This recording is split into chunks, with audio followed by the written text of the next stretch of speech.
민주당 2025 탄소중립특별위원회 실행위원장을 맡고 있는 더불어민주당 김성환 국회의원은 기후위기에 대응하고 기업의 산업경쟁력 제고를 위해 대표 발의한 전기사업법 개정안과 재생에너지 확대 및 REC 가격 안정화를 위해 대표 발의한 신재생에너지법 개정안이 24일 진행 중인 국회 본회의를 통과할 예정이라고 밝혔습니다.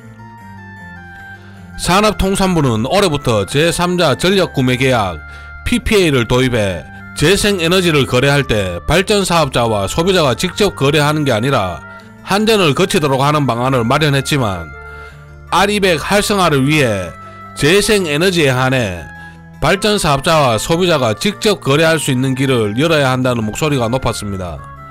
이날 국회 본회의에서 PPA법은 재석 209인 가운데 찬성 187인, 기권 22인으로 가결됐습니다. 이번 PPA법 통과는 그동안 한전이 독점해왔던 전력 판매 기능도 일부 개방됐다는 점에서 의미가 있다고 합니다.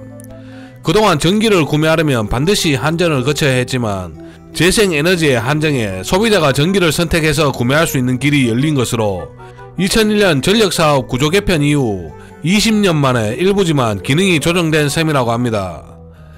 김성환 의원은 오늘 통과된 전기사업법 개정안은 그린 뉴딜의 중요 과제 중 하나로서 재생에너지 공급 사업을 경업이 가능한 전기 신사업의 범주에 추가해 직접 PPA를 허용하는 법적 근거를 마련한 것이라며 그동안 국내의 경우 전력의 발전과 판매 겸업을 금지하고 있기 때문에 직접 거래가 불가능했고 많은 기업이 제도 개선을 요구했다.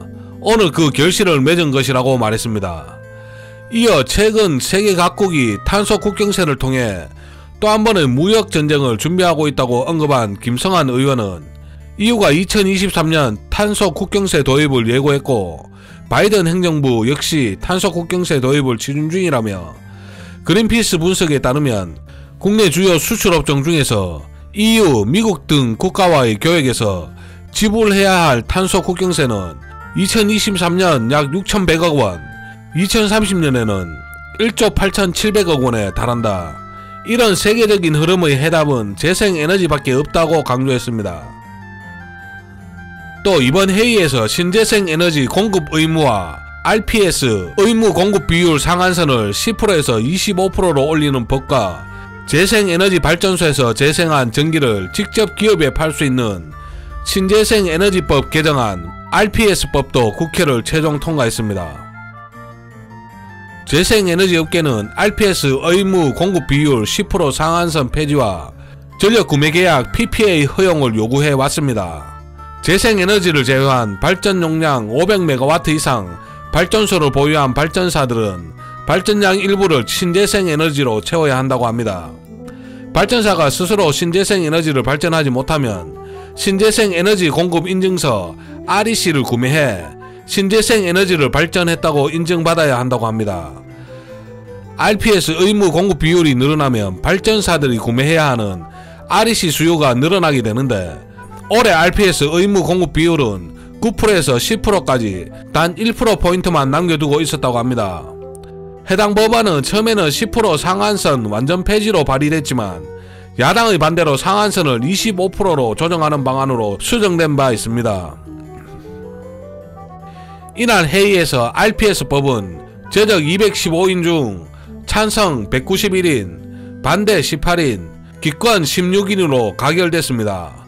김성환 의원은 신재생에너지법 개정안은 기존 RPS 의무 비율이 10%로 묶여있었던 상한을 25%까지 끌어올리는 것이 주요 골자로 RPS 상향을 통해 밀려있는 REC 물량을 해소할 수 있을 것이라며 이번에 통과된 신재생에너지법 개정안에 따라 RPS 의무 비율이 상승하면 발전사들의 REC 구매량이 증가함으로써 수요 공급 평준화에 따른 REC 가격 안정화의 발판이 될 것이라고 강조하면서 재생에너지는 지역 분산형 체계를 기반으로 하기 때문에 지역의 협동조합과 같은 소규모 재생에너지 사업자들이 늘어나야 하며 그동안 RPS 의무 비중이 낮아 투자 유인 효과가 저해됐던 문제를 해결해 소규모 사업자들의 참여를 촉진하고 재생에너지 발전 비중도 향상시킬 것이라고 밝혔습니다. 업계의 한 관계자는 그동안 재생에너지 업계에서 PPA 법과 RPS 법은 수건으로 여겨왔던 법안이라며 국회가 이번 법안을 통과시킴에 따라 재생에너지 업계 활성화도 더욱 힘을 받을 것으로 기대된다고 말했습니다. 또 풍력 원스톱 샵법도 조만간 확정이 예정된다며 확정 시 국내 풍력 프로젝트 활성화에 기여할 것으로 분석했습니다. 이는 상대적으로 부진한 국내의 풍력 설치량을 확대하기 위한 핵심 법안으로, 이 법안의 핵심은 여러 부처로 분산된 허가와 관련된 작업을 하나의 기구에서 행하는 것이라고 합니다. 업계 관계자는 평균 7.5개월 소요됐던 풍력의 환경영향평가를 풍력 고려구역 지정과 사전 환경성 사전검토를 통해 실질 환경영향평가 기간을 20일 내로 단축하는 것을 목표로 한다며 확정 시 국내 풍력 프로젝트 활성화에 기여할 것이라고 설명했습니다.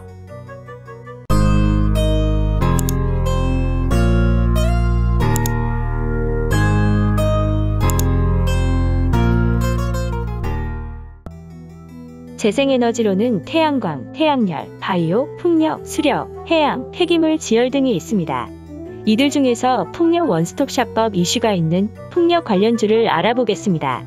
풍력 관련주로는 삼강 MNT, CS-윈드, 유니슨 등이 있습니다. 삼강 MNT는 1996년 설립되었으며 2008년 코스닥 시장에 상장되었습니다. 조선사업, 플랜트사업, 특수선사업, 강관사업, 선박수리개조 사업의 5대 사업을 영위하고 있습니다. 해상풍력 발전 설비의 경우 2019년 덴마크 최대 전력회사이자 세계 1위 해상풍력 개발회사인 오스테드와 해상풍력 발전기 하부 구조물인 자켓을 하나 약 1,100억 원 규모로 계약 체결한 것을 필두로 덴마크의 블라트와 벨기에 얀데눌 등으로부터 하나 약 1,700억 원 규모의 계약을 체결하였습니다. 2020년 들어와서는 오스테드, 얀데눌, 케펠 등과 하나 총 2,260억 원 규모의 해상풍력 하부구조물 계약을 체결함은 물론 국내 최초로 자켓 21기를 성공적으로 인도하였습니다. 또 세계 최대 그린에너지 투자운용사 CIP와 지난 24일 국내외 해상풍력 사업 추진을 위한 업무 협약을 맺었습니다. CS-윈드는 중산풍력 주식회사로 2006년 설립되었으며 2014년 유가증권시장에 상장되었습니다. 연결 종속회사와 함께 풍력발전타워 및 풍력발전타워용 알루미늄 플랫폼 등을 생산하고 있으며 풍력발전타워 및 풍력타워용 베어링을 시장에 공급하고 있습니다. 베트남, 말레이시아, 중국, 영국, 터키, 대만에 생산법인을 설립하여 풍력타워를 생산하고 있으며 국내에서는 CS 베어링이 풍력발전용 구름 베어링을 생산하고 있습니다. 초기 비효율성, 시행착오, 불확실성을 최소화하기 위하여 인수합병 및 제휴의 형태로 풍력 발전 시장 서플라이 체인 내 여러 형태의 하부 구조물 시장에 대한 진출을 검토 중이며 덴마크 베스카스, 스페인 지멘스 감회사, GE 등 주요 글로벌 풍력 발전기 업체와의 전략적인 관계 구축을 통한 장기적인 공급 계약을 바탕으로 안정적인 수주를 위한 영업 활동을 전개하고 있다고 합니다. 유니스는 1984년 설립되었으며 1993년 증권업협회 장외시장에 등록되어 현재 코스닥 시장에서 거래되고 있습니다. 주된 사업은 풍력발전 사업으로 각종 풍력발전 시스템과 풍력발전타워 등 풍력발전기 완제품을 생산하여 국내외에 판매 설치하고 있습니다. 또 대규모 풍력발전단지 조성 및 운영, 유지 보수 사업도 영위하고 있으며 강원 풍력발전단지와 영덕 풍력발전단지 등 국내 최초, 최대 규모의 상업용 풍력발전단지를 조성하여 운영한 바 있습니다. 최근에는 영광 백수풍력발전단지, 의령풍력발전단지, 정안풍력발전단지, 영광풍력발전단지의 사업개발 및 EPC 프로젝트를 수행 완료하고 현재 오미산풍력발전단지 프로젝트를 수행하고 있습니다. 이 밖에도 동국산업, 스페코, 우림기계, 세진중공업, 대창솔루션, 태웅, 포메탈 등 언급하지 못한 여러 기업이 있습니다. 나열한 순서는 임의의 순서이며 주가 상승률과는 아무런 관련이 없습니다. 저는 투자를 강요하거나 부추기지 않습니다. 모든 정보의 사실 유무를 떠나 투자 판단은 자신의 몫입니다. 저는 여기서 마치고 또 다른 주식 이슈와 관련주로 찾아뵙겠습니다. 시청해주셔서 감사합니다.